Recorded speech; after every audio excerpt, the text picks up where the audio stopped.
Imam Ghazali anasema tizama moyo wako katika mambo matatu. Istaftih qalbak fi thalathi umuri, uulize moyo wako katika mambo matatu.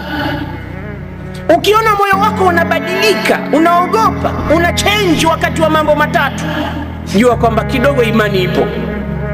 Lakini ukiona mambo matatu haya yanapita, yanapotajwa na moyo wako haushtuki, fasalillaha an yamnahaka qalban fala qalba lak, muombe Mungu akupe moyo, kwani wewe ni heartless person, huna moyo. Mambo gani? Nasema inda qiraati alquran, ikisoma Qur'ani tizama moyo unakuwaje. Kimsikia imamu anasoma bismillahir rahmanir rahim, alhamdulillahi rabbil alamin arrahmanir rahim, tizama moyo wako na kama ala gani.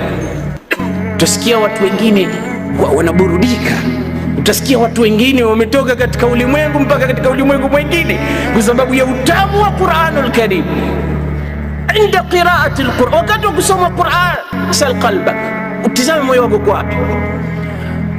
Wa inda salah, na wakati wa kusali umesimama, wajjahtu wajhiya lilladhi fatara samawati wal ardh, katika sala uko vipi? Ikiwa katika sala na katika Qur'ani inasoma wala huna habari, Qur'ani inasoma wala moyo haubadiliki, uko ndani ya sala ndo mwanzo unapiga mahesabu. Kuna nazi zangu pale, nafikiri leo na kama 200 hivi, zile zikinunuliwa hii Ramadhani nitabadilika tu, sami Allahu liman hamidan, Allahu akbar. Lakini unapokuwa mutmainu katika sala, unamkumbuka Mwenyezi Mungu, moyo upo. Wa inda dhikri almauti, na wakati yanapozungumzwa mauti na kifo, tizama moyo wako unakuwa wapi.